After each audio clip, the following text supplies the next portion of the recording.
So today we will be learning postulates of Bohr's model of hydrogen atom as well as hydrogen spectrum. First we will learn the postulates of Bohr's model of hydrogen atom. What is the first point here? Electrons move in fixed circular paths. They are called as orbits. Okay. So electrons, they will be always moving or revolving only in fixed circular paths. So these are called as orbits. And these orbits, they are associated with certain amount of energy. Hence these orbits are also called as energy levels. How will we designate them? See this one, nucleus, 1, 2, 3, 4 orbits. So this first orbit is n equal to 1, second one is n equal to 2, third is n equal to 3, fourth is n equal to 4. What is n here? N is the principal quantum number. Okay, and how do we designate them? K, K shell, L shell, M shell and N energy shell. Now, the third point here is the electrons will always revolve only in these orbits, right? So whenever they revolve in these circular orbits, they neither emit or absorb energy. Hence these energy levels or orbits, they are also called as stationary orbits. Why they are called stationary orbits? Because whenever the electrons revolve in these orbits, they will neither emit nor they absorb energy. Hence these orbits are called as stationary orbits. And the fourth main point is, these electrons, they will revolve only in those circular orbits whose angular momentum, which is represented as capital L, is the integral multiple of h by 2 pi. So what does this indicate? L is equal to nh by 2 pi, where L is the angular momentum, n is principal quantum number, h is the Planck's constant,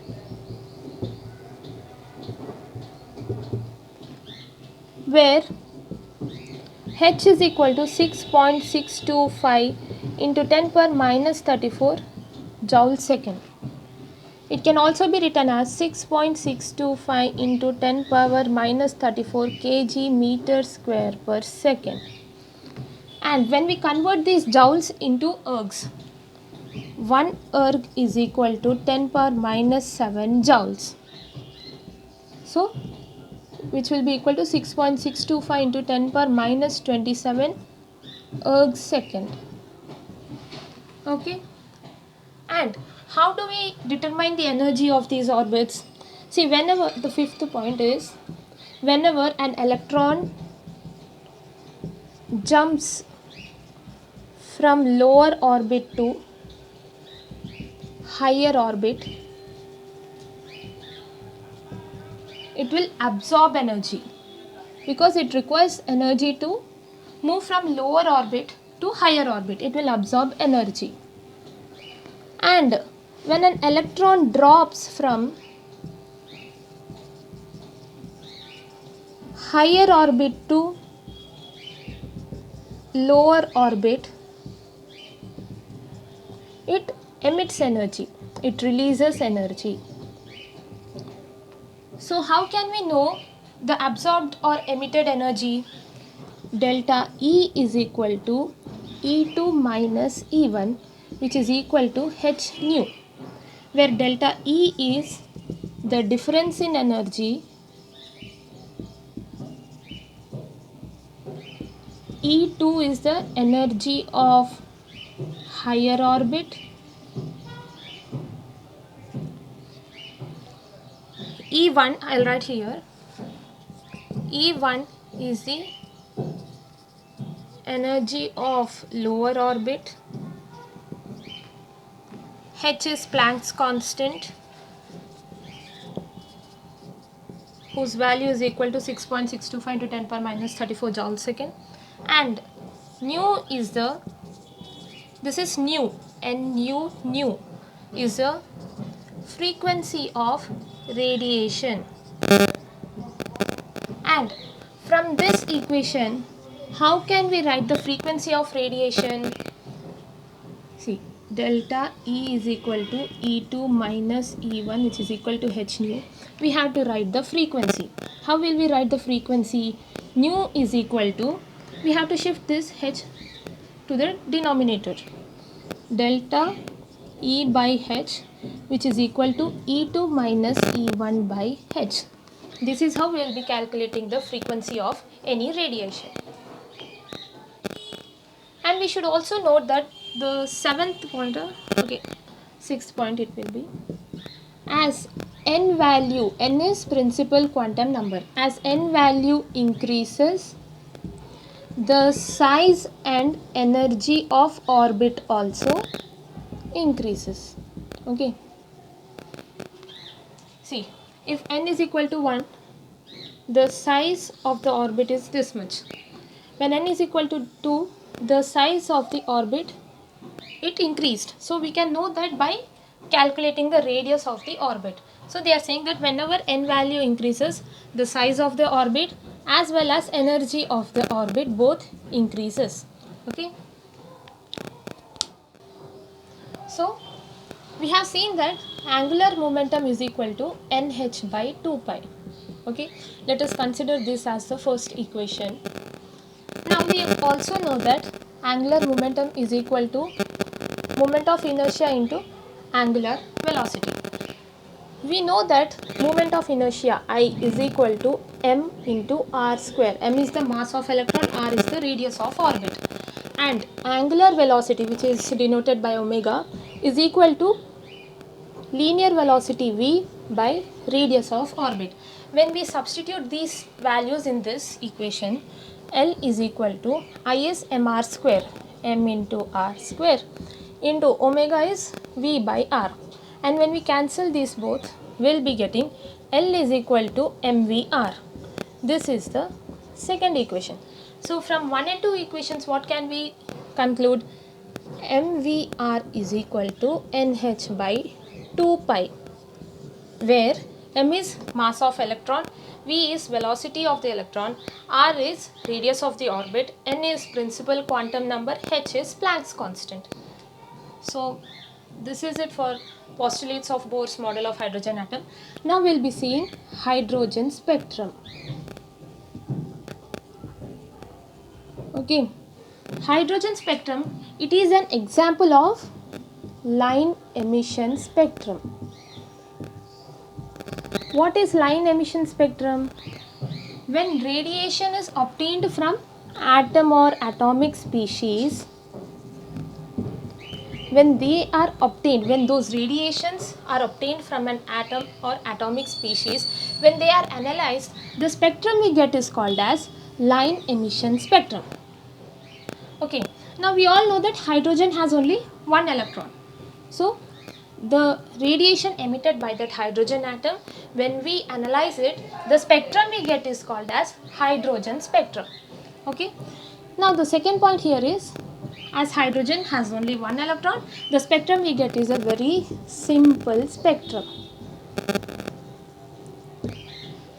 Third one is, when we pass electric discharge through hydrogen gas, this is a very important point, through hydrogen gas at low pressure, a blue light is emitted.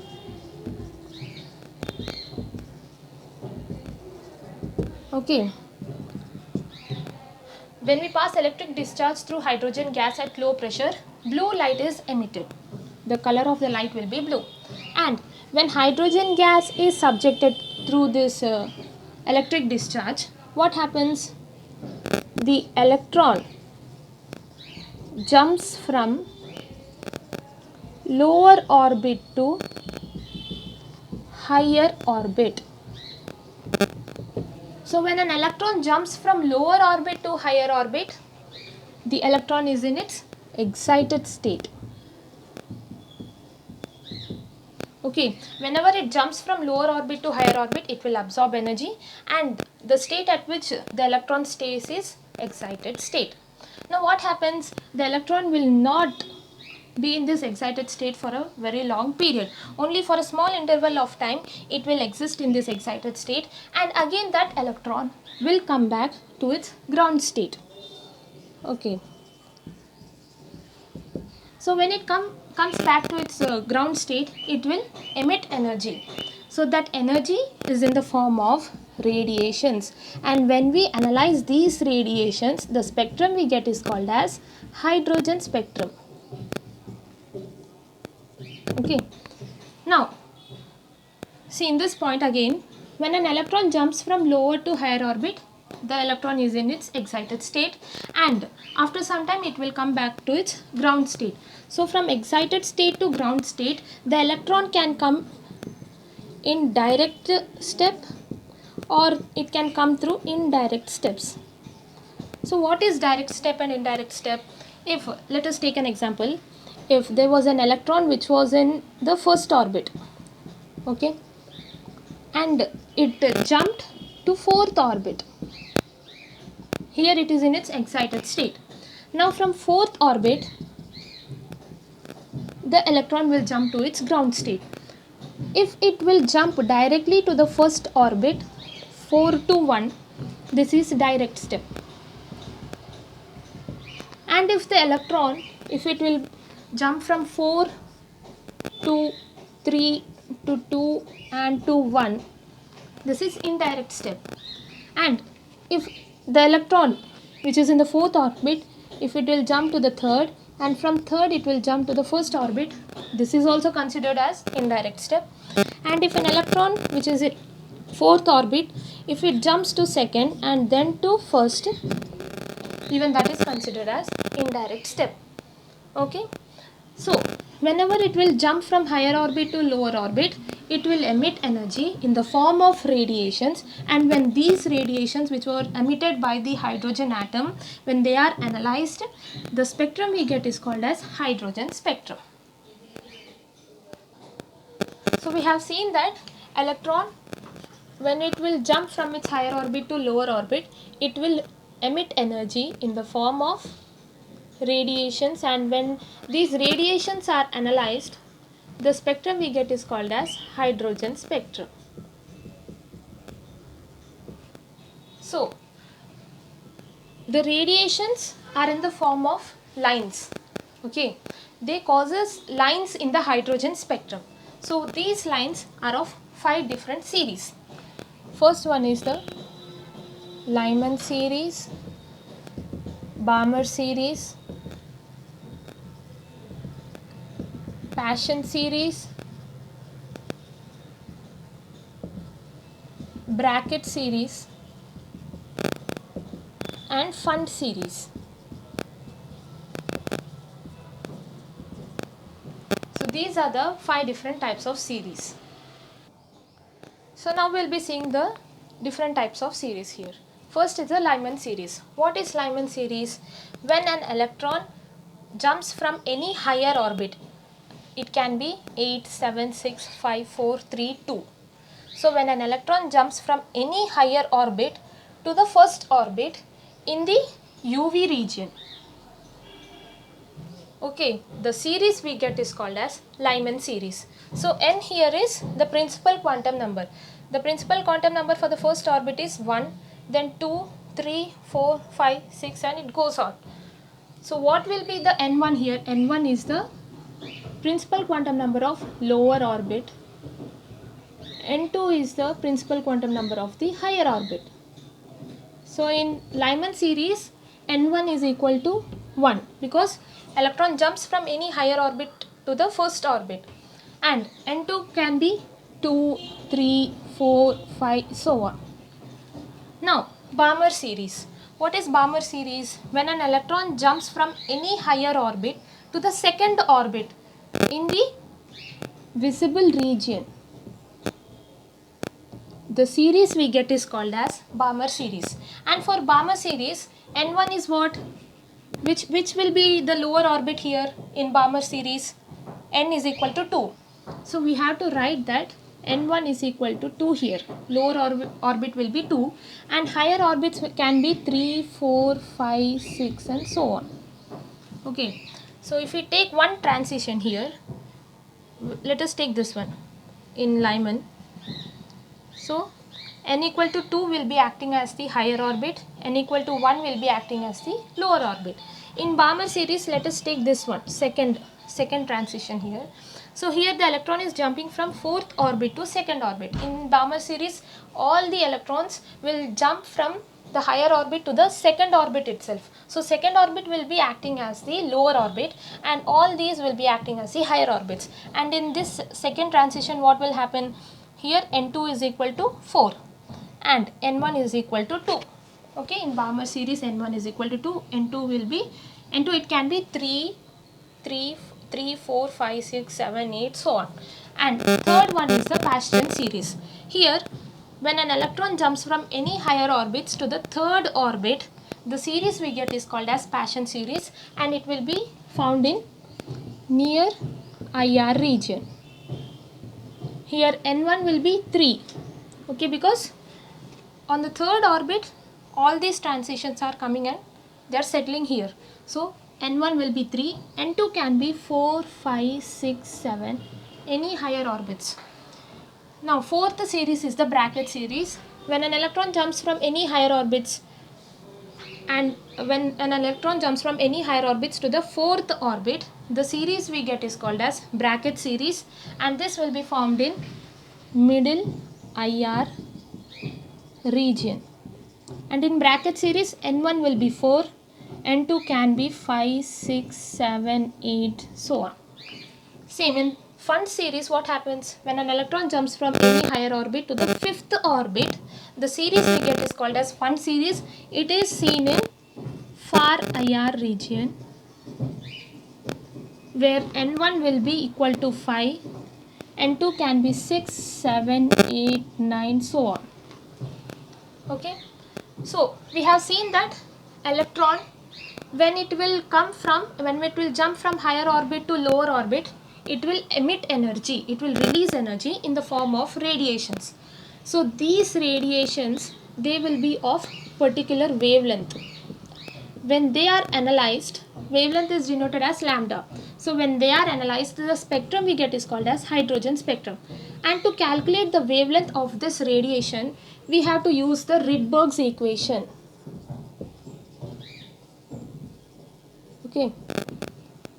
So nu bar, which is equal to 1 by lambda, is equal to RH into 1 by N1 square minus 1 by N2 square into Z square, where nu bar is wave number. What is wave number? It is the reciprocal of wavelength.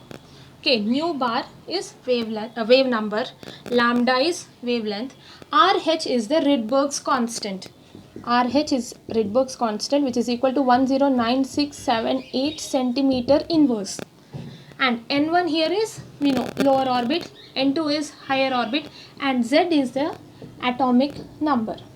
For hydrogen, atomic number is equal to 1. So the final equation here will be, when we substitute Z equal to 1, we will be getting nu bar is equal to 1 by lambda, which is equal to RH into 1 by N1 square minus 1 by N2 square. So this is hydrogen spectrum and postulates of Bohr's model of hydrogen atom.